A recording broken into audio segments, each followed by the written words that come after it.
Those things still go.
Just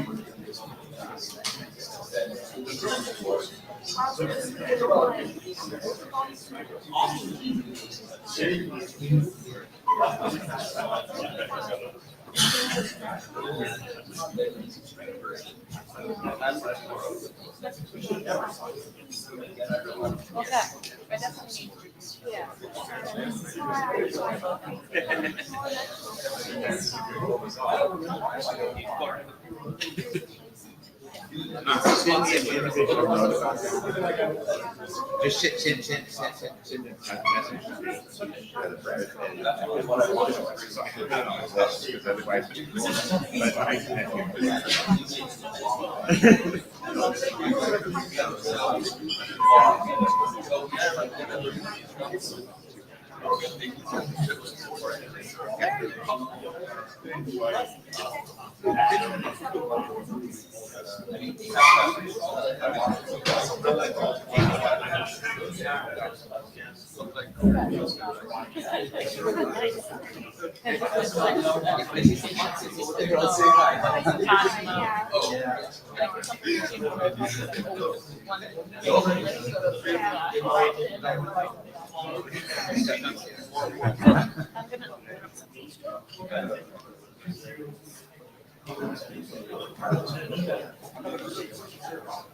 Okay.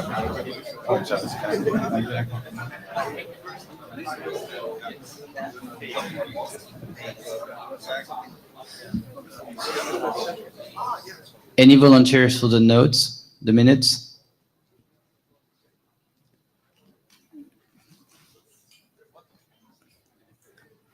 Thank you. JavaScript? Francesca? JavaScript? Perfect.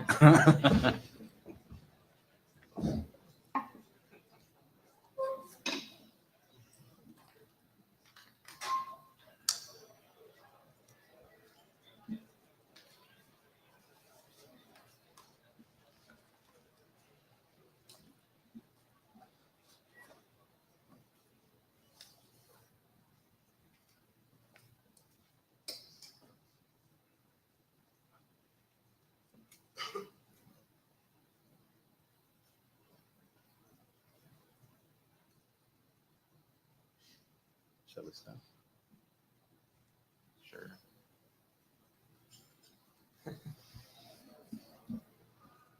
So let's start. If your intention is not to be an ACE, then you're in a wrong room. Oh, so please have a look to the not well.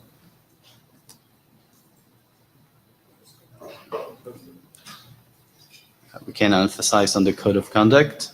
So please be kind when you go to the mic.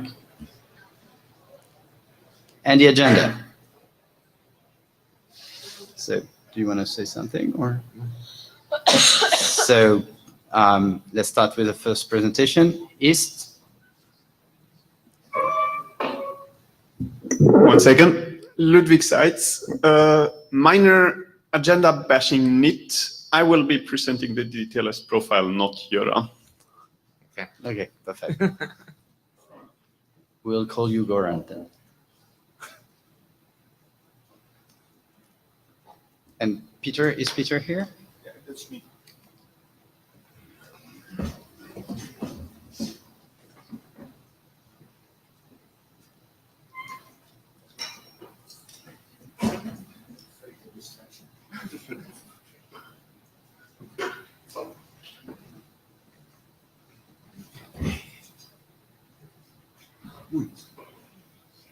This will be fun. You want me to click or? Yes. Okay. Well, we'll see. Let's go to the next one. There we go. Yeah, that's good.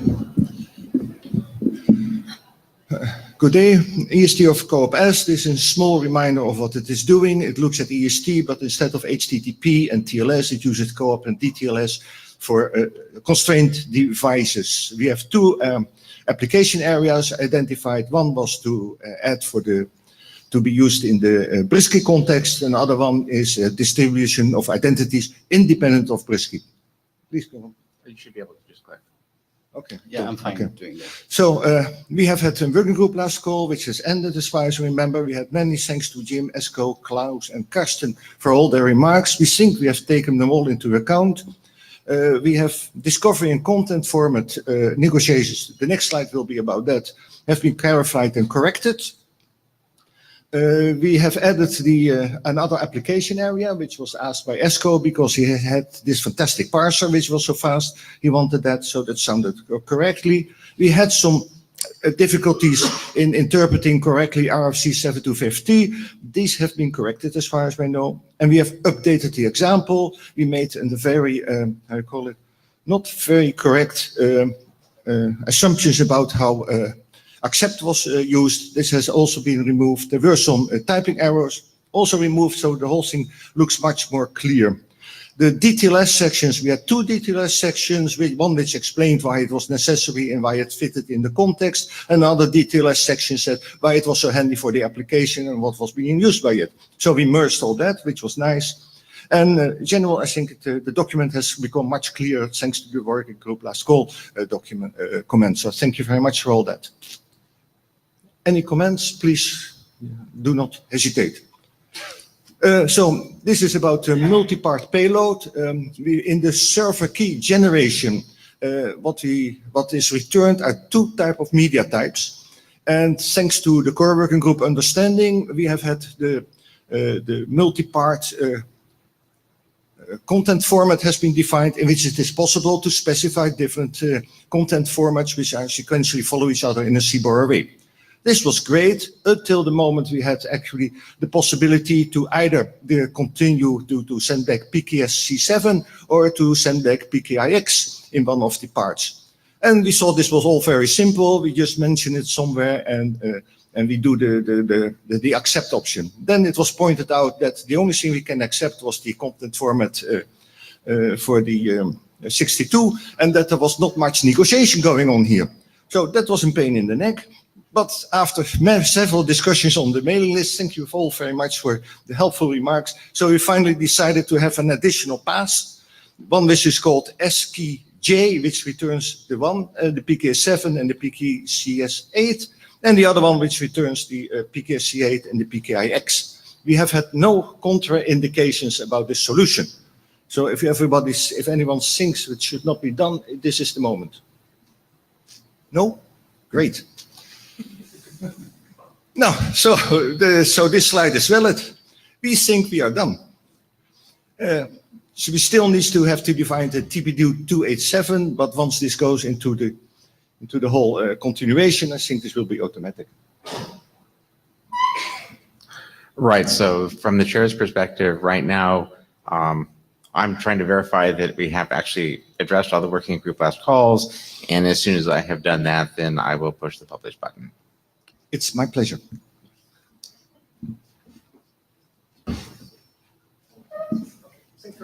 Any comments?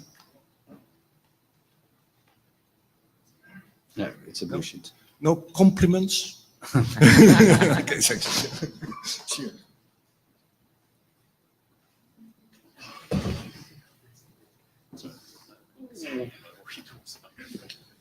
Let's see. Hello, Ludwig Seitz. I'm going to present the updates in the draft IETF ACE of ALF, which I called framework, and in a companion document, the draft IETF ACE of parameters, which I call the params document. So I've split these updates into several slides because there's a lot of updates since the last IETF.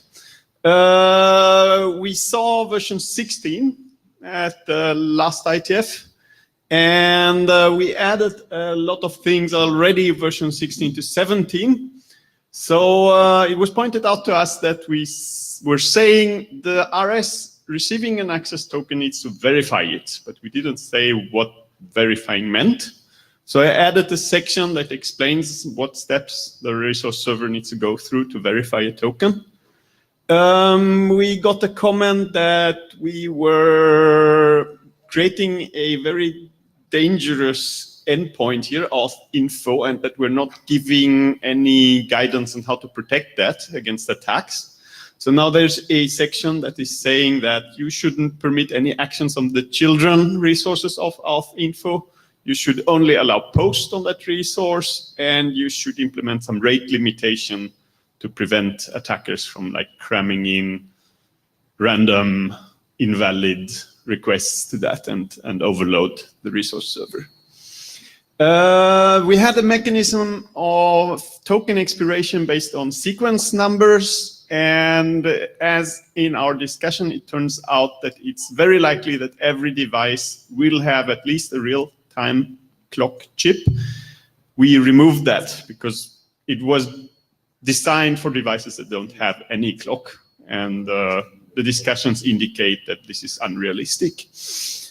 We added also, it was pointed out, we required secure communication between all the entities, and we weren't saying what secure communication actually meant. So we added a section that specifies all the known things that you probably already know and expected, but now it's explicitly said. So we want encryption, integrity protection, replay protection, freshness, and binding of the response to the request. Then we have a number of updates. I crammed 2 version numbers into one slide here from 17 to 19. We added the definition of authorization information. Oh, sorry, you wanted to? Yeah, one question on the last point is binding response to request. Is that, which interface is that? That is when you are interacting with the token interface, with the introspection endpoint, and with the resource server. So in some way, you need to know if you get a response back, to which request was that related, so that an attacker cannot serve your old responses. Right. And that applies to any interaction. Like if I do a request for a token, I want to know that an attacker is not suppressing the real request and sending me some fake token back. There is unprotected interactions where we cannot do that. If you interact with the authorization info endpoint, or if you do an unauthorized request, then there's no way of doing that. But all the protected interactions should fulfill that. Okay. I'm wondering whether we create some new protocol requirements there, do we? I think TLS, DTLS, and OSCORE do that. Okay. If that's what I would be very surprised if they didn't. Karan Saini, Center for Internet and Society. Do you think it might be useful to add what sort of, what amount of rate limitation should be implemented for that endpoint? Because currently the draft does not. Yeah, that would be very application dependent. I see. I mean, you could have endpoints that have very low rates. Say an endpoint that's using a LoRaWAN network, they have a very low data rate, and this would be very different for an endpoint that is connected but to perhaps in the security considerations section, you can explore all the different applications. Whoa. That would be a pretty comprehensive work. Would you please post that to the mailing list so that it gets a discussion going? Because I am not prepared to answer that comprehensively on behalf of all my co-authors now. But I want to keep that in the loop. Okay, next, authorization information. So it was pointed out to me that we were speaking about claims of a token as the information that the resource server uses to decide whether an access was allowed or not. And it was pointed out to me that there's other information like keys and lists of trusted keys, etc., that are not covered by these claims, but that are relevant for the authorization decision. So I looked how OAuth was wording this, and OAuth used the term authorization information, but it didn't seem to me that it was explicitly defined. So I just went ahead and added the definition in the terminology list. So it's now defined to be whatever information the resource server uses to determine access rights.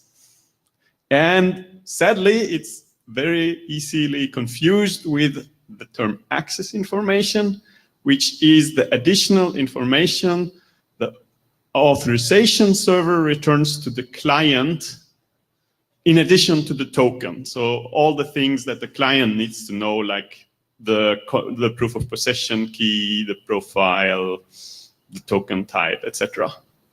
So don't confuse those two, please. Then Jim, in his very comprehensive reviews, pointed out that this information object I called AS information, which is when you do an unauthorized request to a resource server, it returns to you an information object that basically tells you, this is the authorization server you need to go to get a token to access me. Jim pointed out AS information was not really a good descriptive name for this information object. And in lack of a better name or shorter name, we ended up calling it AS request creation hints, because that's what it is. It gives the client hints on how to create a request for an access token at the AS. We also added some functionality, optional functionality there, so you are required to return the address of your AS, and you can optionally also say, and for the resource you wanted to access, you would need to request this scope, and by the way, you can address me with this audience, so that you can, as a client that doesn't know anything about the resource server, you can query it in that way, and then build a valid request for a token that will work with that resource server to the AS. So it's a functionality that supports clients that have no previous configuration telling them how to talk to the RS. And it's optional. So if you have like everything pre-configured, then you just skip those message fields. We added also a key identifier to the AS request creation hints. This supports a mechanism where you already have an established security association with the resource server, and at some point you hit a 401 unauthorized, and you say, damn it, I want a new access token to give me that access, but I want to avoid redoing the DTLS handshake. So please bind this new access token to the same security association or the same proof of possession key that I'm already using, so that I can skip redoing the DTLS handshake. So that's what this key identifier is about. Then we had a long discussion about security considerations for multi-RS audiences. So if you have an access token with an audience claim, and the audience claim identifies a group of resource servers, basically there are a lot of questions around this. One conclusion was that you cannot use a symmetric proof of possession key here, and you cannot use a symmetric key to protect this access token here, because otherwise any member of this resource group can change the access token or can impersonate the client towards other members of this resource group. So there's a new section in the security consideration that elaborates on that problem. And I was told I need to provide expert review instructions for the registries that map parameters to abbreviations. So I did that, copying generously from both the CWT draft and the COSI draft. Thank you for your input. And finally, now we're stepping up the numbers to the current or almost current version. We had a discussion about the keys that the client uses to authenticate the resource server. So Steffi pointed out that as a client, there might be situations where you're sitting on an access token, you don't know that it is expired, or rather, you're sitting on a key for the resource server and you don't know that this key is no longer valid. And then you're sending requests to this resource server that might contain sensitive information. Like if you're doing a post request that contains say, a firmware update. You don't want to use an expired key for that. So currently there was, or at that point, there was no way for the client to know whether these keys were still valid. So we added some text about this. The conclusion we came to was that we need to couple the validity of these keys, RS keys, to the validity of the token, because there is no way to decouple those in the OAuth model. There's no way to track separately whether the key you use to authenticate the RS is still valid, unless you have like a PKI infrastructure, which we assume you don't in ACE. So basically now the problem boils down to the client needing to know whether the token has expired or not, and the token is opaque to the client. So there are several ways for the client to learn whether its tokens are expired. One would be to do introspection, and there is going to be another presentation about client introspection later if we manage to keep the time. The current recommended mechanism is that you should use the parameter, or rather the authorization server should use the expires in parameter when sending the access token back to the client. In OAuth, this parameter is recommended. We are now saying that if you as a client get a token and cannot determine whether this token is, when this token expires, then you should not use it, which implicitly says use expires in, or any other means at your disposal, but if you don't have any, then don't use the token. So it's kind of making this expires in a bit more than just recommended. Anyway, next one was, we had a section with IANA mappings, and it was saying that a certain number range of abbreviations required specification.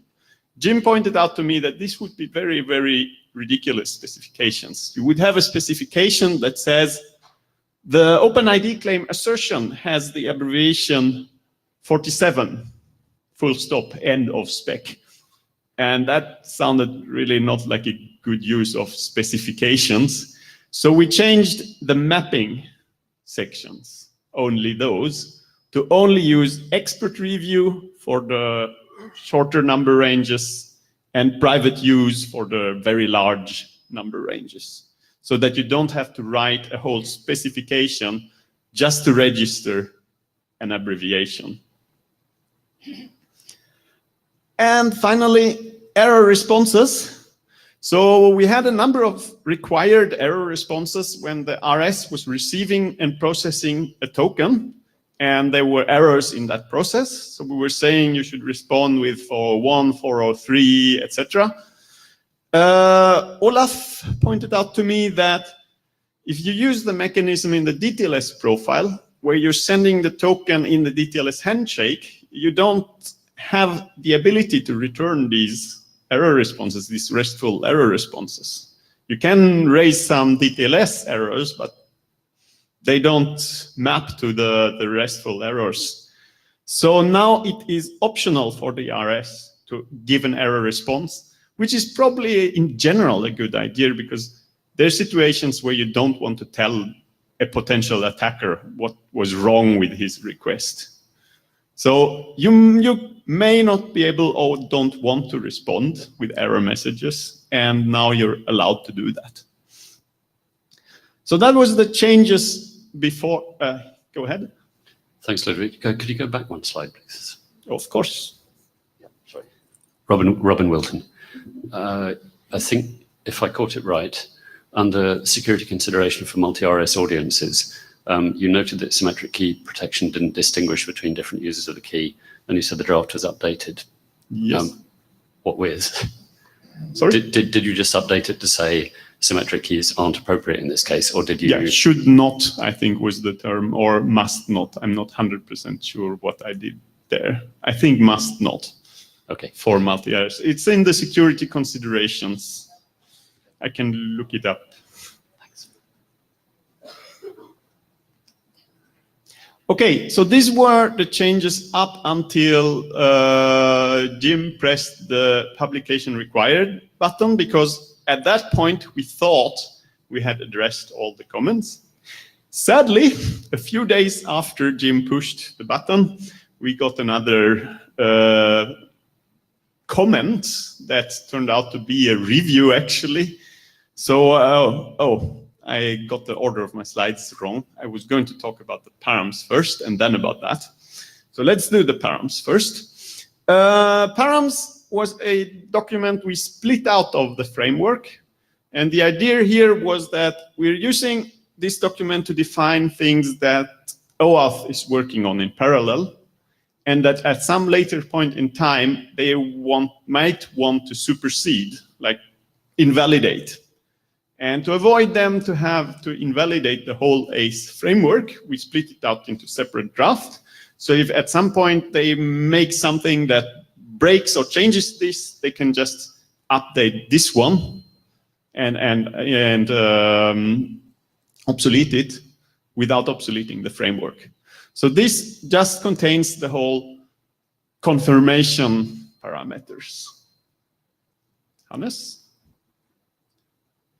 I was wondering whether you also included the resource parameter in addition to the audience. The audience is the logical name, the resource is the absolute URI, and in some cases one or the other may be more appropriate depending on what you want to do in the OAuth document. So if it's not there, it would be just one additional registration. Yep. for the parameter. I'm just saying. So at the moment, let me just go through this bullet and then it will become clearer. What we did is two things. We added a lot of examples for every of these parameters. And then we had a long discussion about our required audience parameter that we defined and found out there is an equivalent parameter in the OAuth token exchange specification, which is called audience, not to confuse with AUD, A-U-D, which is the audience claim, which can also be used as a parameter meaning something slightly different.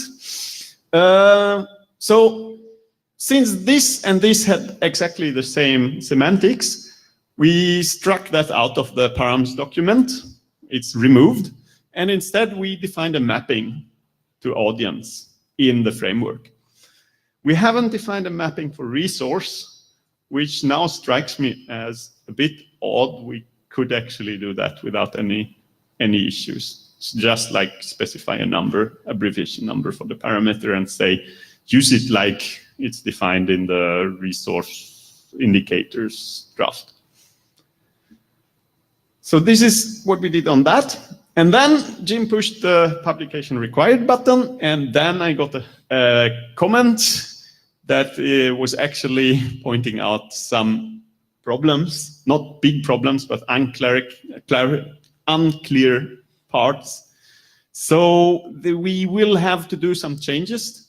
Most of them are already in the version I posted on Tuesday or so. So there's a version 23 now of the framework and a version 05 of the params. And there were some issues with the parameter mapping, sadly. Apparently, when I changed it in one place, I forgot to change it in another. So I aligned all of this, made a big table to make sure that all the mappings were correct now, and I'm really hoping they are. We're going to mess that up by adding resource now, but hopefully that I will be able to do that without more problems. Then it turned out in this question that a parameter we had taken from the DTLS profile, because we thought it was generic enough to be in the framework, was now underspecified, or rather the processing of that parameter was underspecified. So this parameter, which was originally called nonce, and then we discovered that OpenID has already registered a parameter called nonce, so we had to change the name, is a parameter that the resource server sends back to you when you do an unauthorized resource request. And the idea is you have a resource server with an internal clock that is not well synchronized with the AS's clock. So it cannot verify an expiration claim in an access token it receives. So instead, it sends a nonce to the client, and the client is supposed to send this nonce on to the token endpoint, and the AS is supposed to include that nonce into the token as a claim. And then when the resource server receives the token, it can see, oh, there's a nonce that I recently issued as a claim in that token, so this token is reasonably fresh. So it's another freshness mechanism for not well synchronized clocks. Hannes? When you say not well synchronized, one of the feature, if I remember correctly, we added sort of the lifetime of the token in seconds, which doesn't require synchronized clocks, so Yep. our absolute time. So you are talking about something else when you talk about synchronization of clocks between the RS and the AS, right? No, there's several mechanisms now to deal with clocks between RS and AS that are not synchronized. This is one of them. The other one is this expires in claim. Right. That tells the resource server, when you receive this token, look at this claim, it contains a number of seconds, and you start counting now. And when these seconds elapse, then you throw the token away. This is another way of dealing with expiring. But That you're talking about the other mechanism then. yeah. Okay. There are two mechanisms for dealing with this, either of which might be appropriate for your specific application. We didn't want to mandate just one. And the people writing the DTLS profile, or some of the people writing the DTLS profile, thought that this was a very good mechanism to include. And then I felt it's generic enough, it's not specific to DTLS, so let's put it into the framework. So it turns out that all this processing that you had to do, like client has to send this on to the token endpoint, AS has to include it in the token, were kind of not explicitly stated. So I added text to state that explicitly. And finally, there were a number of small clarifications where the text was less than desirably clear. So I updated that. And I'm very sorry for that, especially that it came so late. But I'm hoping it will not interfere with the ISG review process. So, any more comments at this point? Good. Is DTLS up next? Yes. So, DTLS profile. I'm now wearing my Göran Selander hat. Where is he? Somewhere. No, Göran asked me to do that presentation for him. So the DTLS profile for ACE is the one of the framework-related documents for which publication has not been requested yet because we were still resolving issues. And there is a new update coming very soon. Actually, I was told Olaf is in a very different time zone now, so it might take a few cycles until we catch up in our not very synchronized discussion. But we're waiting for him to push an update. What have we been doing since the last IETF? So at the last IETF, you saw version 05 of that draft. And we're now at, I think, 08. So at some point, we found out that if you have a 401 unauthorized while you're talking to a resource server, that was being handled as a fatal DTLS error, or that people could handle that as a fatal DTLS error, which is bad because then the DTLS connection is shut down. And 401 unauthorized, you might just want to get a new access token, post that to auth info endpoint, and then continue using the same DTLS session. So we are now explicitly saying that this should be a non-fatal DTLS error. You should continue having the DTLS session so that the client can fetch a better access token, submit it, and then continue without having to redo the handshake. there was this KID parameter in the AS request creation hints, and I already talked about this. We moved this to the framework because I felt it was a generic enough mechanism to be useful for other profiles. We added a large example to illustrate the case where you would have a confirmation claim, so a claim identifying the proof of possession key that was just containing a key identifier. So before, I think in earlier versions, we were actually specifying a specific mechanism.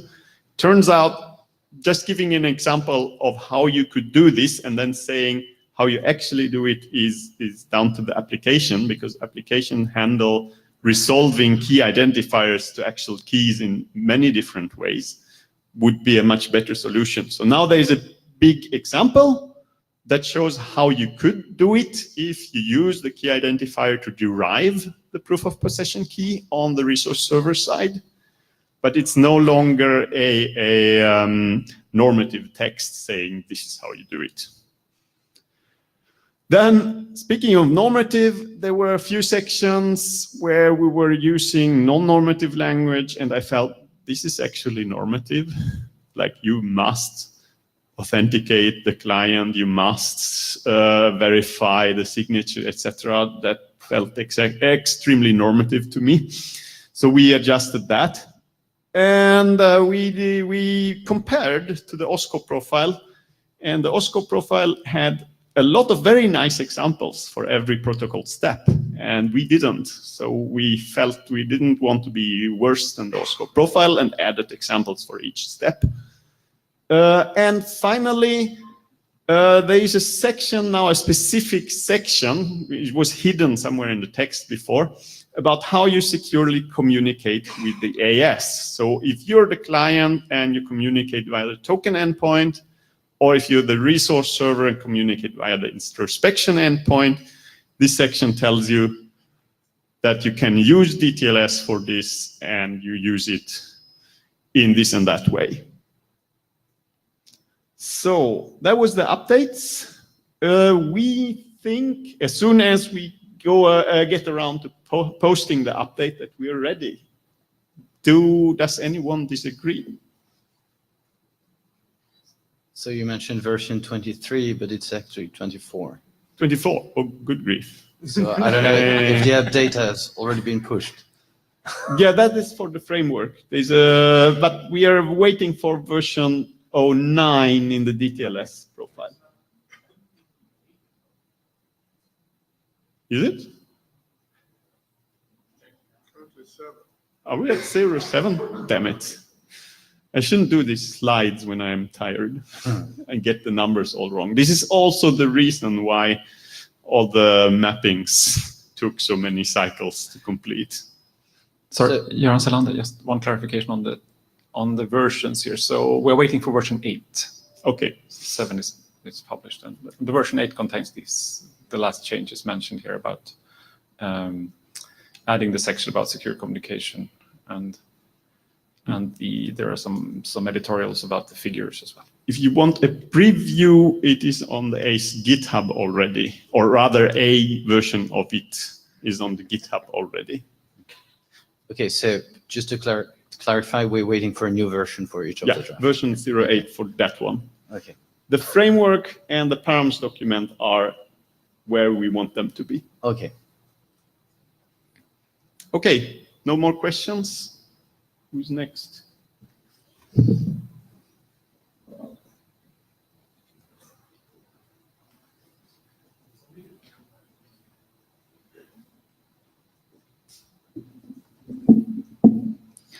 Hello, I'm Francesca Palombini, presenting an update for the key provisioning for group communication using ACE. Just to summarize or recap for those who haven't seen this before, this is the message flow of the communication. So the point is to get authorization and keys distributed to clients to talk to the dispatcher and group members. So the first part of the communication is, or of the message flow, is covered by ACE. or defined in the ACE. And the second part, so after the token post, the key distribution request and response from the key distribution center that's not part of the ACE framework. So an update on this document was concerning IANA. So we define a new general key field in the key distribution response. So just to remind you, the key distribution response is the response from the key distribution center that contains the keys. So this general key field has now a type that is defined in a new register, which we call ACE Group Com Key Registry. We also define a new profile. So this is not the same profile field as in the ACE, because this is not ACE anymore. And also we have a new registry for that, ACE Group Com Profile. And we also define a new X field, which is related to the key material. So yeah, just to get some feedback, do you think this makes sense? Or any objections to that? Okay. Then, following review from Jim, we defined errors definitions on from the KDC. So if the KDC receives an error, receives a request that doesn't either verify or is not formatted correctly, we define that you must respond with a 401 or a 400 bad request. The reviewer was happy with that. So if no objection, we'll keep this in. Next, we have a new section about how to request to leave a group. So we define the format for this request. It's a co-op post to the resource that is associated with the group at the KDC. The payload of this request look like that. So there is a leave field, which is just an empty array. This is basically to distinguish it from a join request, which is just the same without the leave field. Then we have, in the current draft, we have a scope that should identify the group, and then optionally the client credential, if the client wants to send that. Now we are considering that the scope is not necessary because anyway, when you send to the resource associated with the group, you're already telling the KDC, I want to leave this group. So we are considering removing that. Ludwig Seitz, might be relevant if you have a KDC that serves several different groups. Yeah, but I don't know if that's a realistic case. Yeah, you should have different resources at the KDC to deal with different groups, according to how we have defined. So this scope was there initially just because we wanted the same format as the request for the key distribution.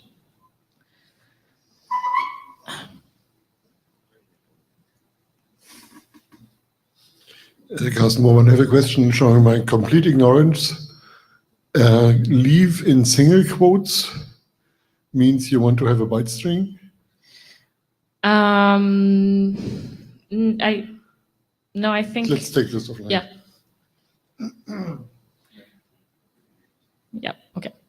So another point is that with this request, the node can ask to leave the group altogether. So if you remember, we have a scope in this request and for key distribution and for leaving that include both the group and the role the node wants to have. And we consider that it only makes sense to request to leave the group altogether. So you cannot ask, oh, I was a requester and a listener, now I just want to be a listener. We don't have that. If you leave the group, you leave the group altogether. A client can re-request to join a group without contacting the AS as long as the token is valid. So this means that in this message flow, the client can just do the key distribution request and response. It doesn't need to redo the authorization request, response, and token post if the KDC still has the valid token. So Any other comments or objections to this? Okay, so next point. So this is something that is not in the current document, but we are considering adding it, and we would like to hear the working group feedback. So right now, the scope is defined, as I was saying, with an array with the first element is the group or the topic, and the second element is the role. So the role is not defined. Specific profiles of this needs to define exactly what the format is. So it could be a requester, it could be post-get, it could be something else that defines of this type. So now we're considering that we might want to add finer granularity on operations and resources. So rather than say, I want to be a requester or a broadcaster in this group, you might want to say, I want to be able to access that resource using post and this other resource using post and get, or something like that. So do you think this makes sense?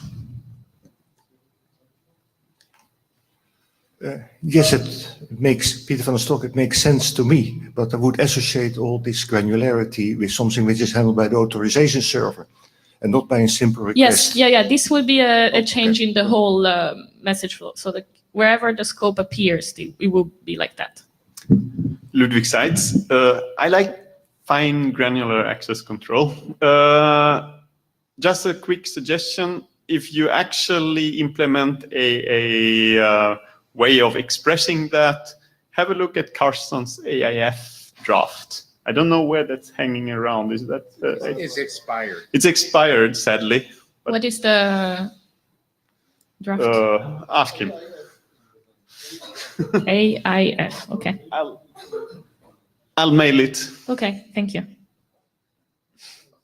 Yeah, but I don't hear objections, I hear some support, so I think we'll go ahead and implement this and see if there is more comments.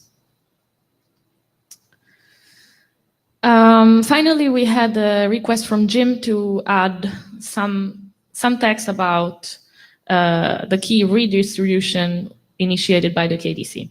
So right now we have this section and it covers, or it gives some example of how the KDC can distribute the key material. So the first one is using unicast request to each client over a secure channel. And this is the one that is very well specified and described in detail. And then we have these other points, which are for now only examples, using observe, using pubsub, using multicast. So of course, every example needs different security properties and requires different security associations between the KDC and the group members, which is why we did not go into details and describe all of this, but just give examples. So do you think we need to expand on the others? A clarifying question. With multicast, do you mean group communication? Multicast. Multicast? Yes. Oh dear. Yeah. For the first case, or does this mean that my client now has to act as a server so it can receive requests? Because the other method I assume was client polling. No, that's the client poll basically. That's okay. Using unicast means the client will send a request, or yeah.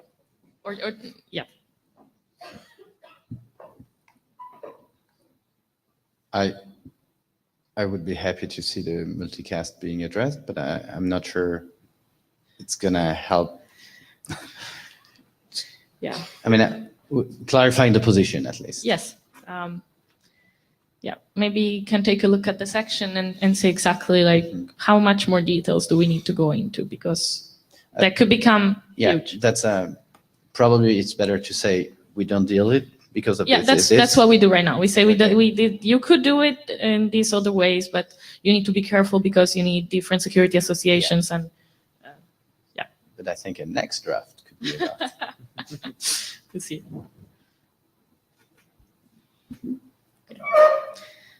Ludwig Seitz, quick comment. When you design these mechanisms, keep in mind you don't want to require clients to be listening on the network. Yeah. Whatever mechanism you finally design, because the clients might be the battery-driven devices, Yeah. and listening on the network is the most costly thing you can do in terms of battery power. Yeah. Okay, that was it. So I think if Jim, you were the reviewer, if you're happy with this, we'll do the small change, and then we don't foresee other changes. So like maybe more reviews or.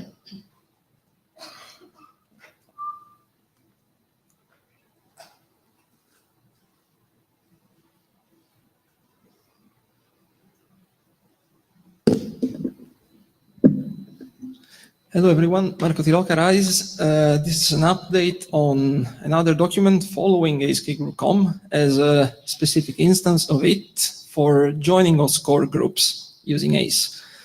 And just to give you a recap, the first part, just as in ACE-KGroup.com, of course, is purely ACE. It's about having the node that wants to join the OSCORE group acting as ACE client, contacting the AES to get an authorization token to post to the group manager acting as resource server.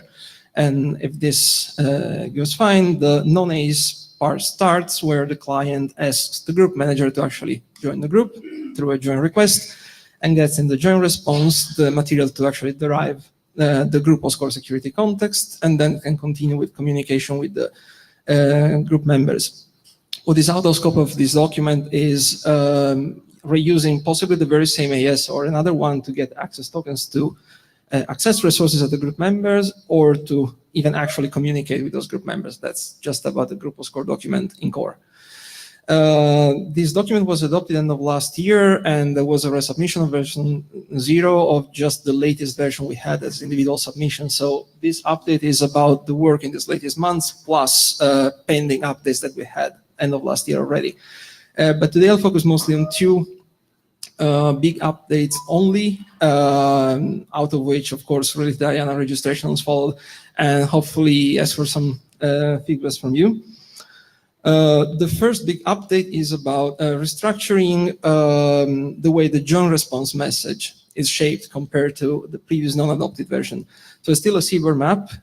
Now, of course, it follows the main model described in ACE-KGroup.com in the first place. We have key type defined in ACE-KGroup.com. Here we value group OSCORE security context object that we register in the dedicated IANA registry. And that's why, in fact, the key parameter following is, in fact, the CBER encoded version of the OSCORE security context object defined in the OSCORE profile, from which we take essentially as they are the parameters within the red frame with values consistent with this case. Plus, we are defining two additional parameters registered as new parameters for the OSCORE security context object. They essentially indicate the counter-signature algorithm used in the group, and optionally, if applicable, the specific parameters to be considered for that algorithm. And this is also consistent with related recent updates in group OSCORE. As to the new profile parameter defined in ACE-KGroup.com, also here it has value co-op group OSCORE registered in the related registry. And we just use consistently other following parameters from ACE-KGroup.com. This was the first update, and when working on this, we noted another issue we hadn't thought about before. Right before joining the group, meaning right before sending the join request to the group manager, the client is supposed to provide its own public key to the group manager, but in general, it doesn't know the exact counter-signature algorithm and parameters used in the group, so it may not know the exact format for the public key that the group manager is expected to be used in that group. This is a problem, and we propose now in the current draft 3 possible approaches to address it that are just complementary and don't interfere, don't exclude each other. The first one is the client just blindly attempts to send a join request, including its own public key in some format, the only one it knows, the most convenient for it at that point in time. It may be the wrong one. And in that case, the group manager sends a first join response, not really to provide the actual key material to the client yet, but just to indicate with a new key info parameter we define here, no, you should actually try again.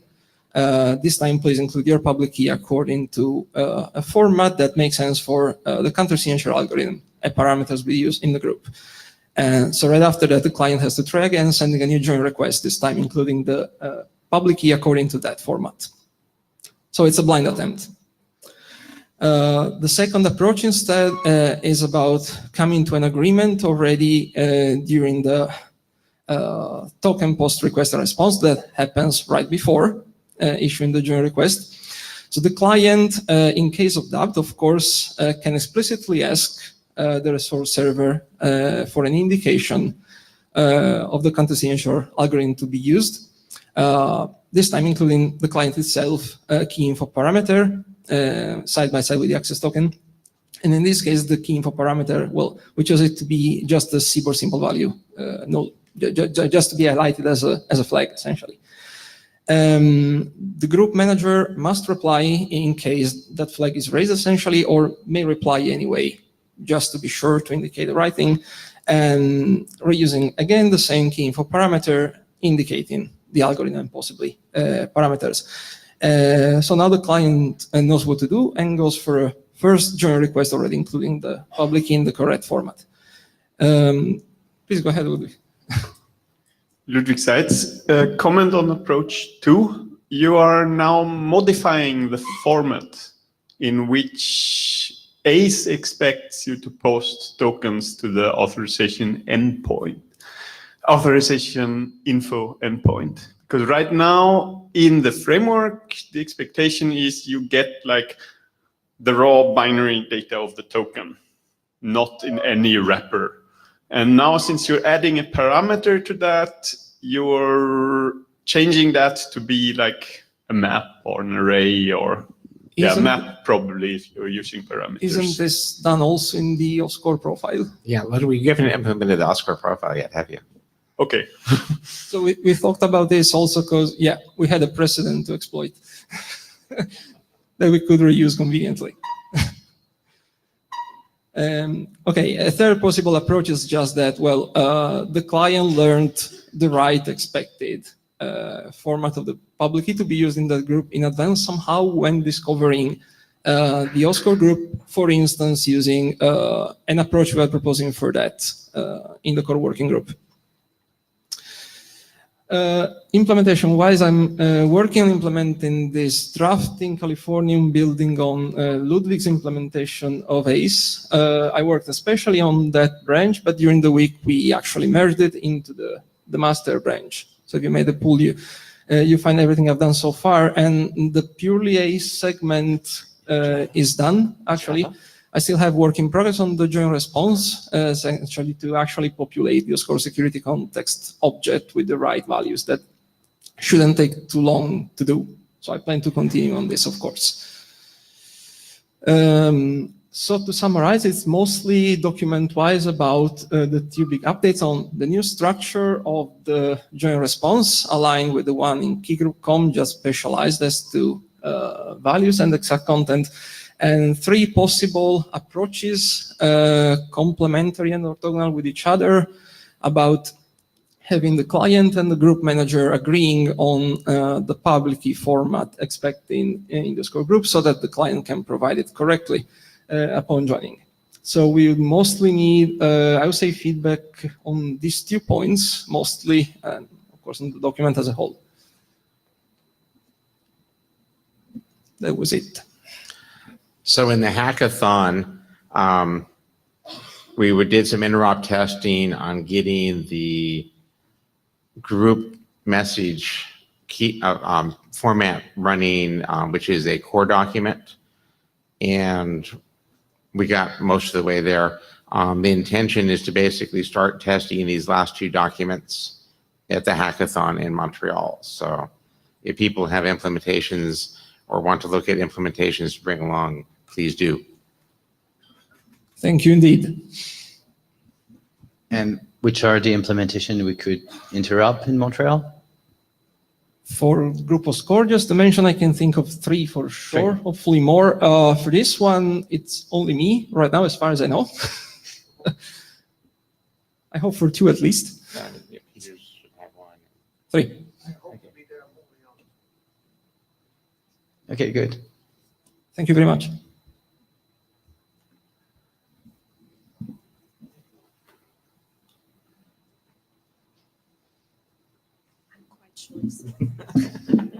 Try to get that right. I'm Chidam Shangul, presenting the MQTT TLS profile.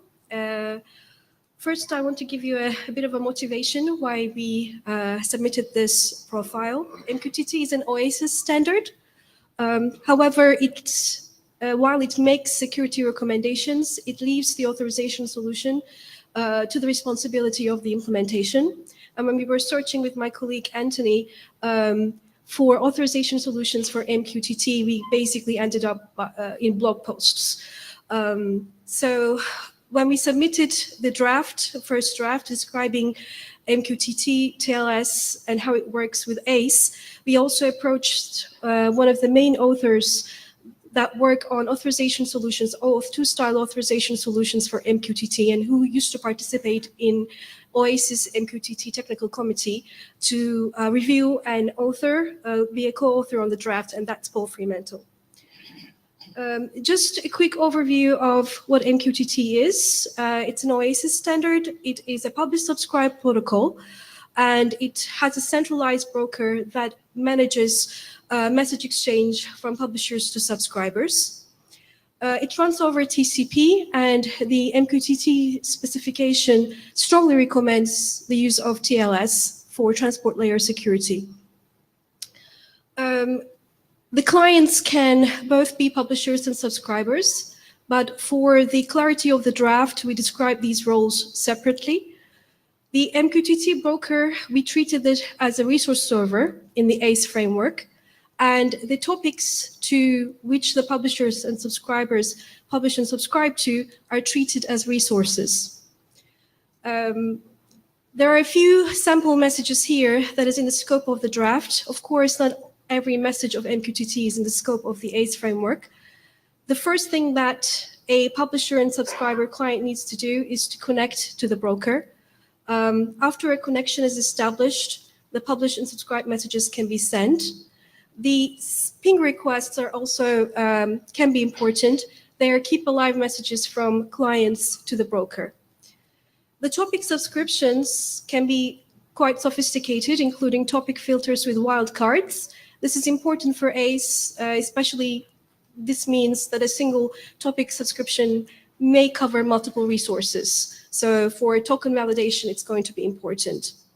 A topic subscription may also include a quality of service, which basically tells the broker whether you need an acknowledgement message, and if it's needed, then is it a 2-way or a 4-way handshake. The work has gone through several revisions so far. The first 0.0 version was describing how ACE and MQTT could work based on the MQTT version 3.1. After the MQTT version 5 was published, we basically decided to cover those changes in the 0.1 version update. Just to note, this didn't obsolete what we described in the 0.0 version. It's just that the version 5 added new message flows and better error handling that actually helped with ACE-style authorization. So it's actually a positive, and we describe these extensions in the version 1. The other 2 version updates were based on the reviews that we received. After the version 1, we approached the OASIS MQTT Technical Committee, and we were an agenda item, and then we received a review from one of the participants who also published the review in the ACE work group. He was supportive of the draft. He also mentioned we might use ping requests as an early detection for token expiration. Previously, we were validating the tokens during Connect, of course, and every publish subscribe message triggered a token revalidation. But then ping requests can also be used for early detection of token expiration. So we added that as a response to his review. And then we thankfully received a review from Ludwig, and we tried our best to clarify, based on his review, the token structure and encoding, and added more to the privacy and security considerations. I think the best way to describe what we did is looking at the profile checklist at the core document and describe how MQTT TLS ACE profile works. The underlying transport layer security is, of course, TLS. The RS is authenticated through server-side certificates. At the version 3.1, we weren't able to support AS discovery. This was not possible with the current messages that we had with MQTT, but now can be supported with version 5. The client authentication and token transport, we have several methods described. Again, what we described for version 3.1 can also be used by version 5 implementers, but then other methods were made possible with the version 5 specification.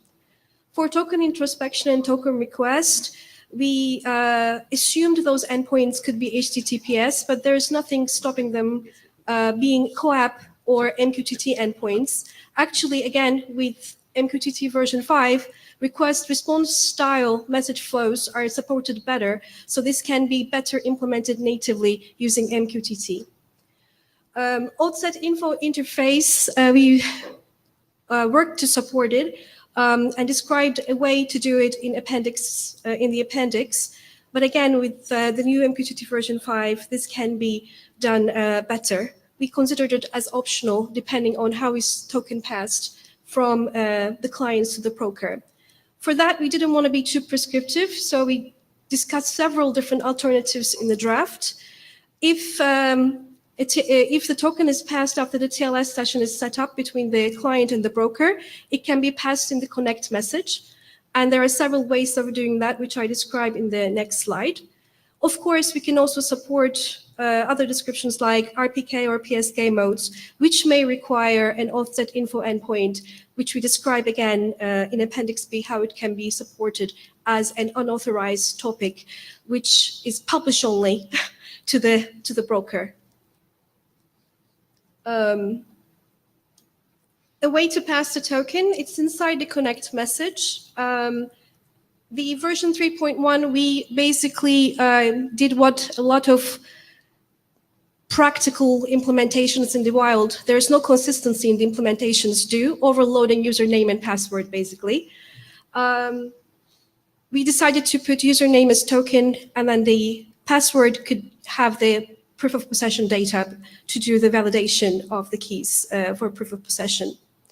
However, MQTT version 5, as I hinted before, gave us a better way of doing it. Now there is a new property in the connect message that allows us to define an auth method, which we can explicitly say ACE MQTT TLS, for instance, and then we can put auth data there, which could potentially be empty, and that could be treated as an unauthorized request, which would lead to AS discovery. Or it can have token or token data. In that case, if it has the token plus the POP data, then it could be just verified as you would do in a username password basis. If it's only a token, then you can implement a challenge protocol, which is basically, again, supported by MQTT's message flows, auth message flows. Yes? Ludwig says, can you go back one slide? Yeah. If you're doing the proof of possession directly in the connect message, what are you doing the MAC or the signature on? So we've basically thought it would be on the entire packet signed. This was a suggestion. It would be an application dependent, but we do know that that needs to be better defined. Does the packet contain any random nonces or something? Because otherwise you have the risk that someone can replay this packet to... That's true. We basically just relied on the randomness of the payload data, but then we would need to specifically add maybe a random nonce there as well. That's a good point.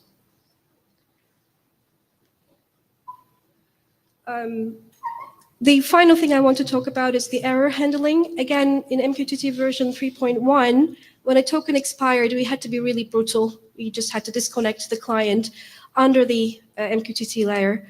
This was because there was no proper server disconnect message from the broker to the client with proper message codes, error codes. The other alternative was silently failing, and we didn't think that was a good thing to do. So in MQTT version 5, things have been cleaned up much better. Now a server disconnect is possible, and you can send a error code not authorized. Also, if you're supporting quality of service levels higher than 1, like higher and equal to the 1, then the acknowledgement messages can include a not authorized error code. However, this was also partly supported in version 3.1, but was not consistent. For instance, published messages did not have this, subscribe messages had this, etc. Now it's more consistent, and we do have proper error codes. Also, this connection can be avoided because MQTT again brought in this reauthentication message, which might allow pushing a new token to the broker without disconnecting the client. So in summary, we thought the ACE workgroup was a good place to do a proper description of how Auth2-style authorization can work with MQTT.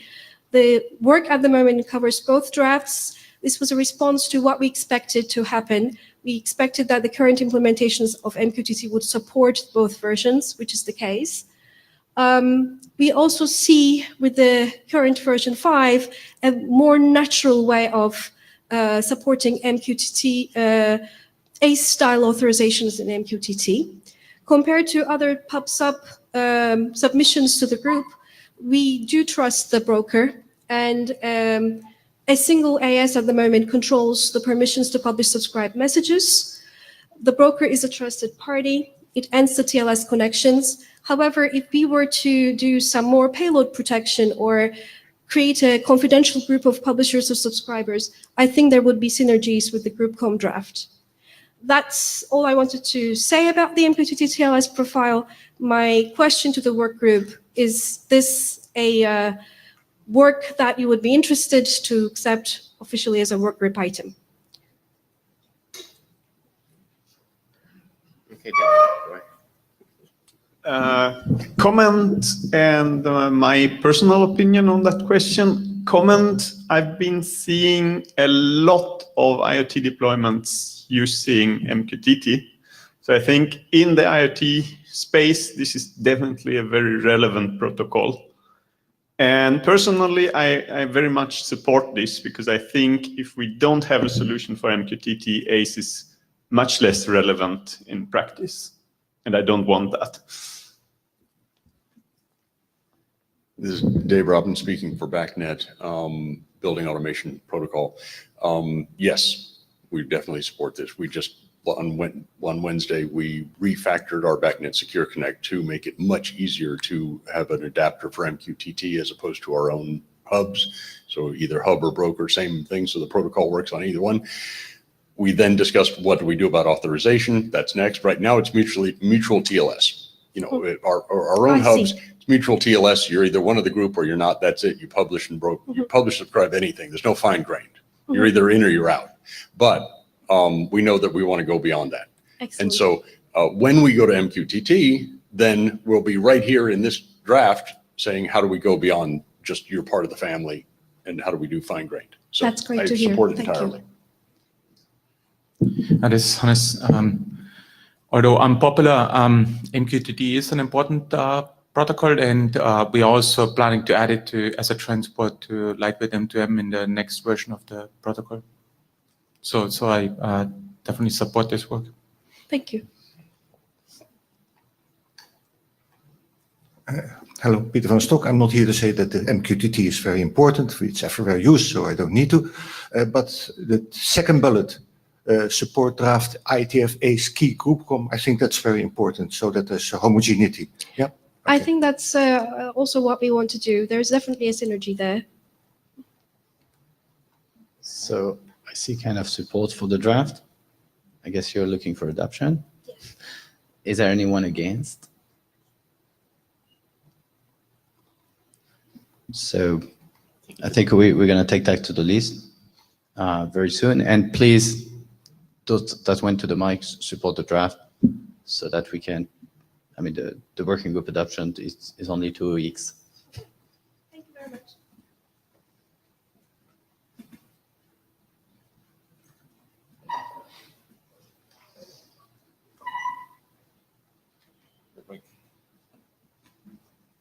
Me again. So this is a draft from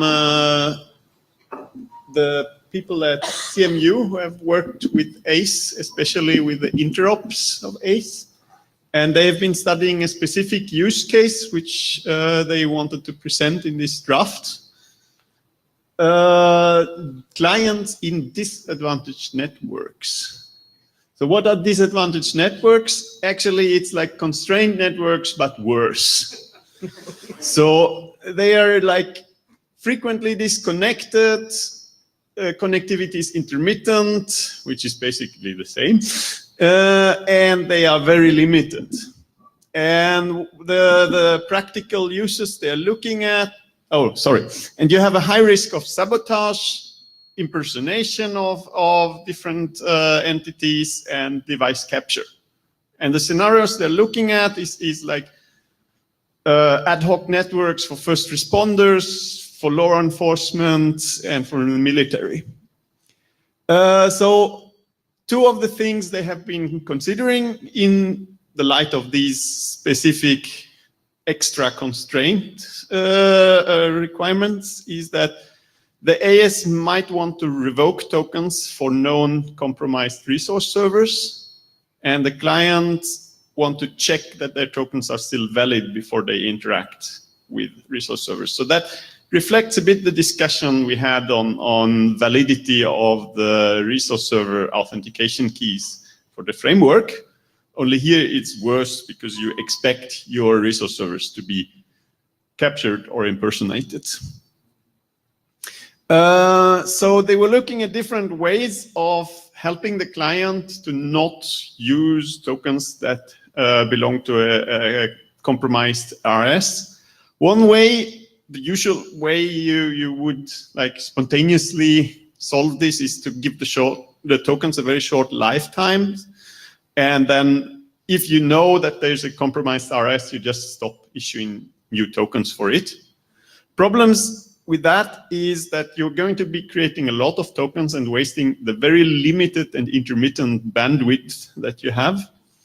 And that your good tokens, or rather the tokens for good RSs, might not be valid long enough to do what you actually intend to do, because you have like an intermittent window of connectivity to your AS, you fetch a token, and by the time you need to contact the RS, the token might already be expired.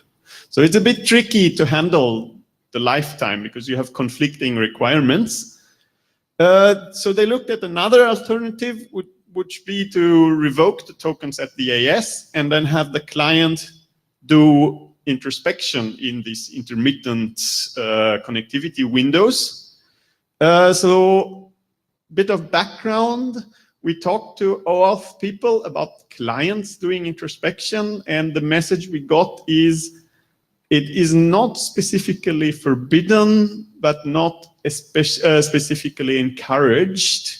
So it is possible with the introspection RFC, but we don't talk about it. So we wanted to talk about it and analyze the problem. And basically the idea is when the client gets in range of its AS, it opportunistically does an introspection on the tokens that it is holding. There's several problems with that. For example, if you allow full introspection, then attackers could just introspect tokens that they captured on the radio to learn what they contain as claims. This means you need to differentiate between clients doing introspections on tokens and resource servers, because the resource servers need to learn the claims. That's the whole point for them of doing introspection. The clients actually don't need to know that. They just need to know the active parameter for their token. And if you then can differentiate, this is a client doing introspection, this is a resource server, then you can serve the resource server with a whole set of claims, and the client just gets an active or not active parameter.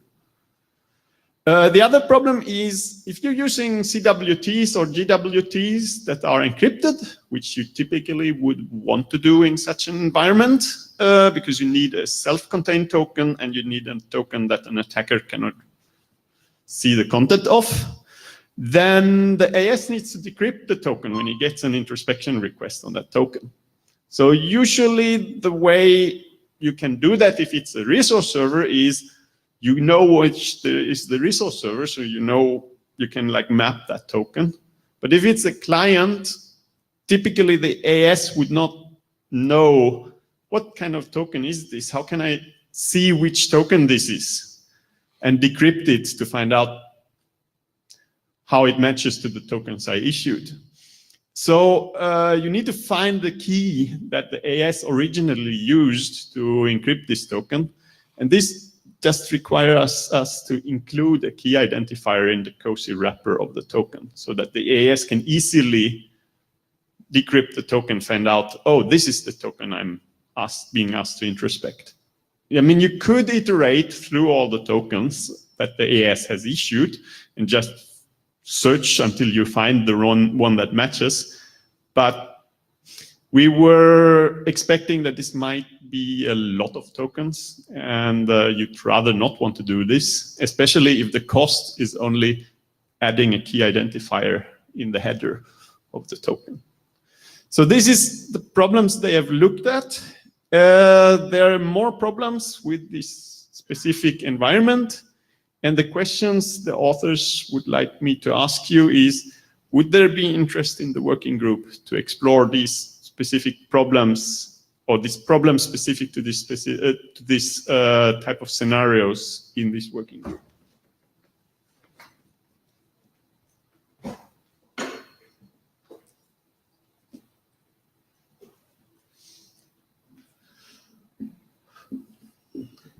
Jim Shaw, the individual. I found the document interesting, but I'm worried that it really wasn't exploring the entire problem, because it didn't, for example, talk about revoking clients. I mean, it was not clear how a resource server could do this opportunistic checking, given that it is only intermittently seeing the AS, and it probably didn't see the client token until after it saw the AS. Obviously, the AS can know that it revoked an RS and not permit it to do introspection. But it's not solving the other half of the problem seemed kind of, or at least not even discussing the other half of the problem seemed odd. Well, it's a 0.0 version, so there's room for improvement. But thank you for that feedback. I will relay it to the authors and we will see if we can address that issue. Carsten. Carsten Moment, there's a whole working group that works with this kind of networks, the DTN working group. Oh. So maybe it would be worth getting some DTN people involved. DTN started out as a research group attaching collars to zebras and things like that.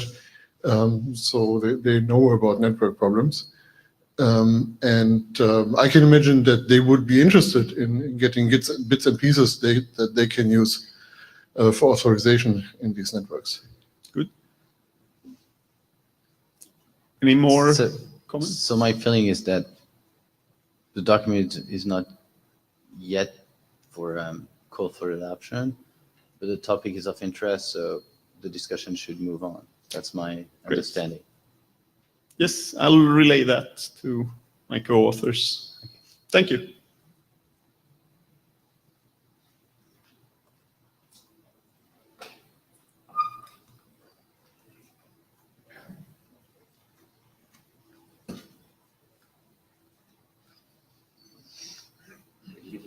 behind or did you steal it? Sorry? That's fine. So you're Ludwig? So, as for today, we've changed roles. So I'll be Ludwig. It seems we've reached to the if time permits part of the agenda. And this is, my name is Göran Selander, and this is a reminder, sorry, for the notes. And this is a reminder about work that we have started a couple of years ago, which has been resting for a while. And I'd like to hear if people are interested in that. We'd like to continue this work. So there was a virtual interim 1.5 years ago discussing certificate enrollment for constrained devices. And there were 2 candidate solutions discussed. One, the protecting of enrollment using EST and DTLS. So that's the EST CoAP-S draft, which is now done. And then there was another proposal, which was looking at protecting EST payloads on application layer. And that's the EST OS-core draft. So that's the one I'm talking about here. And the questions was asked for the working group, for the 2 solutions, which one should we work on? And the answer was do both, but start with EST CoAP-S. No, the other way around. So that's... Start with DTLS. Sorry? Start with DTLS? Yeah. Start with EST CoAP-S, the DTLS version. And so that's done now. And we intend to restart the work on EST OS core. So a reminder of how it works. It's basically addressing the problem, or for the same reason as EST CoAP-S is a good idea, that you already have implemented a security protocol, in this case a transport layer security protocol, and you want to reuse that for protecting enrollment. That's the same rationale here. Assume that you have devices who are implemented OS core and a key exchange protocol, which we use the name ad hoc as a placeholder. Then how would you reuse that? You don't want to have multiple communication security protocols. You'd like to reuse that communication security protocol for protecting the enrollment. So that's basically the problem statement. And it turns out it's very much of the EST CoAP-S translates directly. So that's simple. It's not like a completely new enrollment protocol. It's basically reusing what already exists, but protecting it on application layer rather than on transport layer. But there are some slight differences. So for example, the EST with OS-core, you could use end-to-end REST. So you could change between CoAP and HTTP.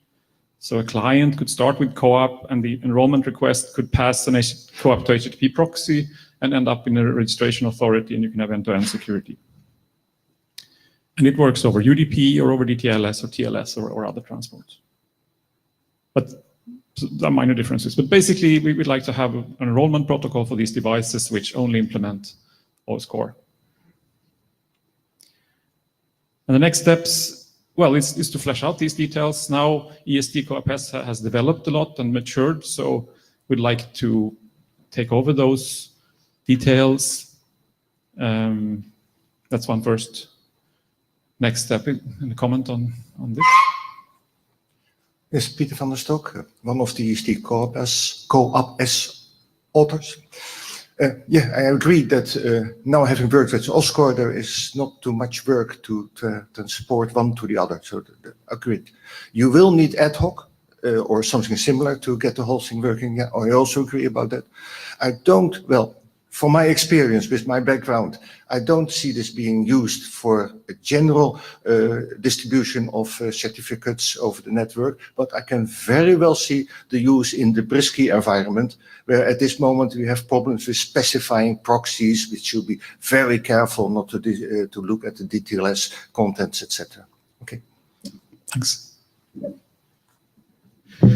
Carsten Bormann, since we are being slowed down by waiting for ad hoc to complete, maybe we can add some fun here and do other certificates than X509 certificates in the process.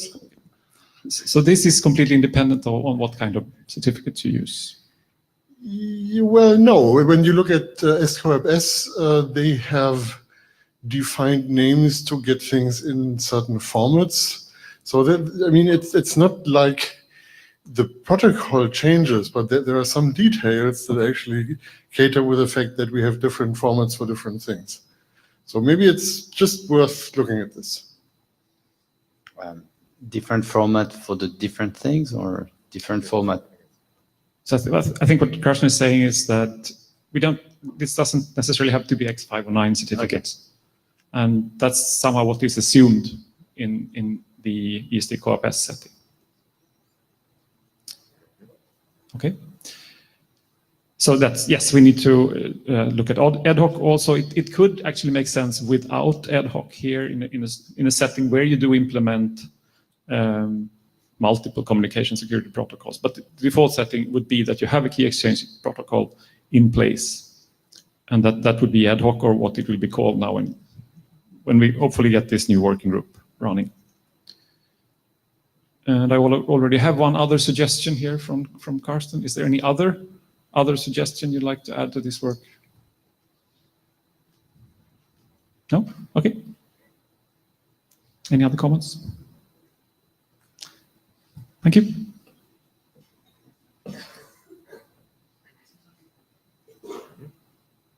Yeah.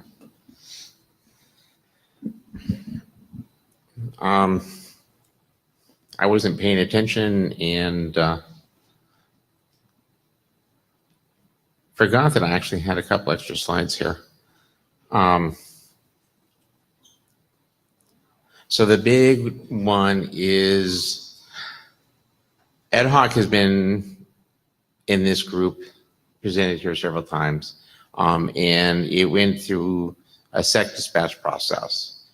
And a summary message from the current ADs was posted on SEC dispatch yesterday. For those people who would like to see ad hoc done, or for those people who really don't want to see ad hoc done, if you can get onto the SEC dispatch list and express support or whatever, that would be appreciated. The current plan forward, can I say about that, or can I not say about that? I think so too. All right. Ben King, I was just going to say, if you're coming to express something else on the list, please be specific about it. So basically right now, the intent is to form a working group without going through the BOF process. I'm not exactly too sure when people are going to start writing a charter, or create a working mailing list, but that should be announced sometime reasonably soon, I assume. Carsten Bormann. So this group is ostensibly one of the customers of this potential work that is being summarized here as ad hoc, but really which is an authenticated key agreement protocol that is applicable to our work here and might use ad hoc as a starting point. I think it would be a good thing to know if the people in this room who kind of are the customers of this, who would need this, would be happy with the working group being formed to work on this.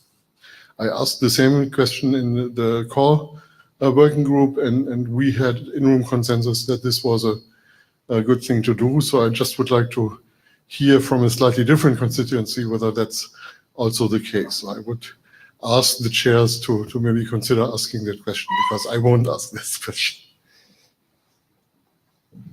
Carsten, what you asked was whether the core group was happy with not doing that in core, which was a different question. And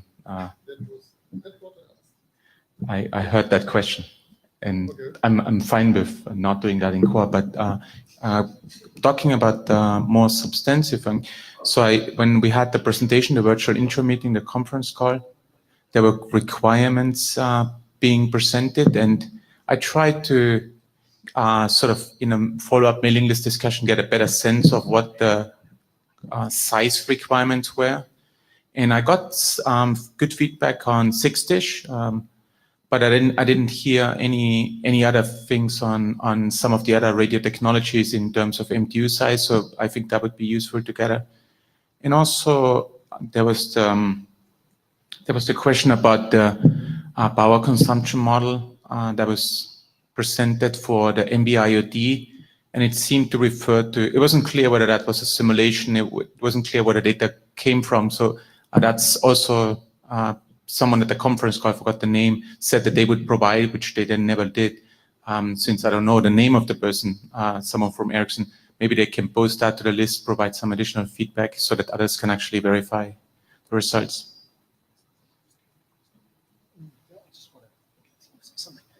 Hi, Roman Danilio. One of the complexities that we had in producing that summary for kind of ad hoc is that we had the discussion in so many different places. So if we want to bring comments to what was there, we would beg you to take it to the SEC dispatch mailing list and kind of talk about it there. I mean, it's great that there's customers from different working groups getting endorsements, and getting that feedback is very helpful. But ultimately, please kind of bring that back to the discussion that we are having on SEC dispatch. So you're answering on there? So I think I've addressed all those questions in the SEC dispatch mailing list. Could you please go back and check and see? Because both the LoRaWAN MTU sizes were discussed, and they are also presented in the slides. As for narrowband IoT, power consumption is also extensively described, that it's not a critical, since there is a fragmentation scheme built into narrowband IoT, there are no critical MTU sizes. It's basically handled. That was stated multiple times. Please read the list and come back with questions on the SEC dispatch list. I'll summarize what Roman Danilio, I'll summarize what I said before. We believe that the consensus opinion and kind of all the bits are in our write-up. If we are incomplete and we think we need to kind of flesh that out, whether it's with kind of additional details or otherwise, it would be, again, very helpful to us if we poked at the specific things we said on SIG dispatch. Ari Keränen, on the question in the core group, I think the core of the question was that, okay, do we want this done? And there's a lot of support. Like, yes, we want to get this done. And the way forward seemed to be reasonable. I guess that's what we had consensus for.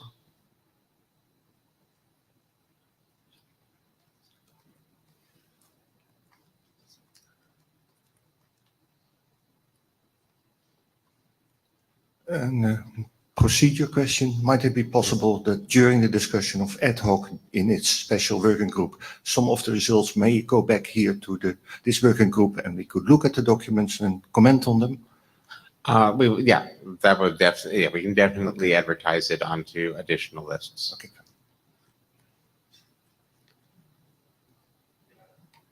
Okay. I'm reluctant to actually do that call. So I think not.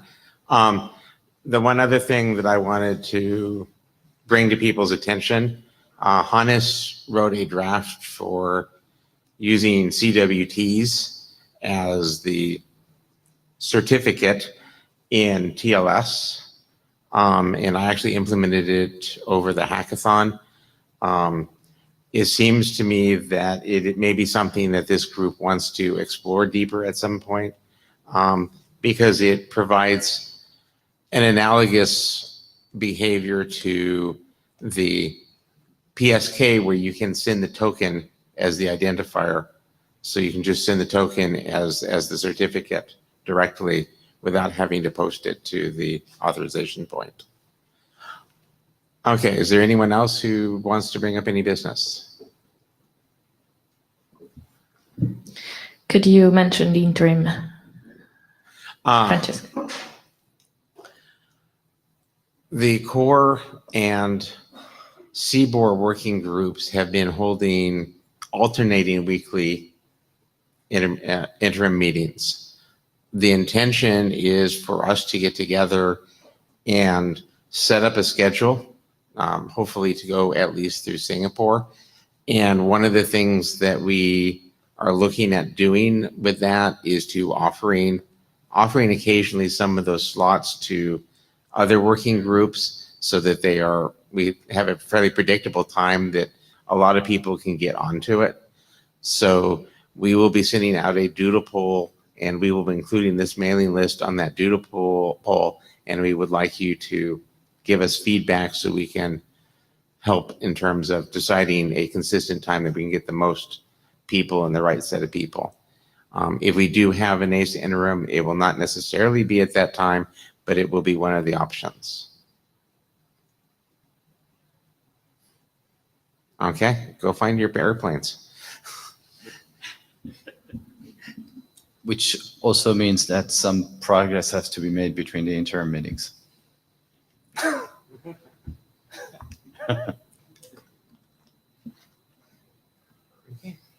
Okay. So I guess we're done.